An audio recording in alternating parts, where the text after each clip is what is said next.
Ikalawang Korinto, ikapitong kabanata. Mga minamahal, yamang ipinangako sa atin ang mga bagay na ito.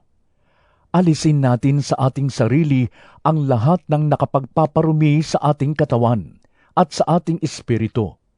Sikapin nating mamuhay ng may ganap na kabanalan at paggalang sa Diyos. Bigyan ninyo kami ng puwang sa inyong puso. Kailan may hindi namin kayo ginawan ng masama, itinulak na gumawa ng masama, o nilamangan ang sinuman sa inyo. Sinasabi ko ito, hindi upang hatulan kayo, sapagkat gaya ng sinabi ko, mahal na mahal namin kayo, at kami kasama ninyo sa buhay at kamatayan. Lubos ang aking pagtitiwala sa inyo.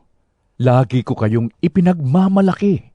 Sa kabila ng lahat naming tinitiis, ang nadarama ko'y kaaliwan.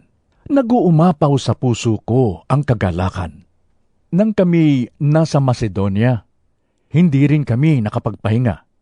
Sa lahat ng pagkakataon ay naranasan namin ng matinding hirap, panunuligsa mula sa labas, at pangamba naman na nasa aming kalooban.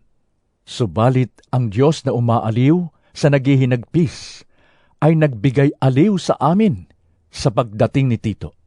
Hindi lamang ang pagdating niya ang nakaaliw sa amin, maging ang pag-aliw ninyo sa kanya ay nakaaliw din sa amin.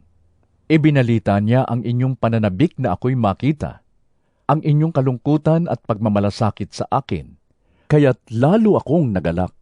Hindi ko pinagsisisihan ang pagkasulat ko sa inyo, kahit na nalungkot kayo dahil dito.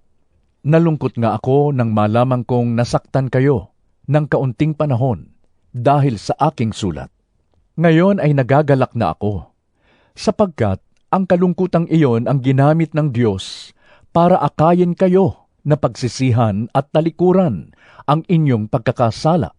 Kaya't hindi kayo napinsala dahil sa amin, sapagkat ang kalungkutang buhat sa Diyos ay nagbubunga ng pagsisisi at pagbabago tungo sa kaligtasan. Ngunit ang kalungkutang dulot ng mundo ay humahantong sa kamatayan. Tingnan ninyo ang ibinunga ng kalungkutang buhat sa Diyos. Naging masikap kayo at masigasig na linisin ang inyong pangalan. Nagalit kayo sa mali. Nagkaroon kayo ng banal na pagkatakot. Nanabik kayo sa aking pagdating. Nagkaroon ng malasakit at hangaring maparusahan ang nagkasala. Ipinakita ninyo sa lahat ng paraan na kayo'y walang sala sa mga bagay na iyon. Kaya nga, ang pagsulat ko sa inyo ay hindi dahil sa taong nagkasala o sa taong ginawan ng kasalanan, kundi upang sa harapan ng Diyos ay makita ninyo na kayo'y nagmamalasakit sa amin.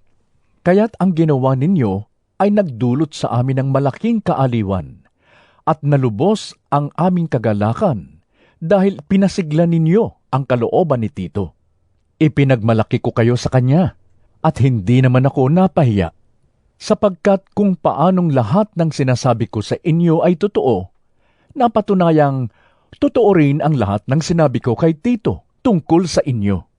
At lalo kayong napapamahal sa kanya, habang naaalala niya ang pagkamasunuri ninyong lahat at ang inyong pagtanggap sa kanya ng may takot at paggalang.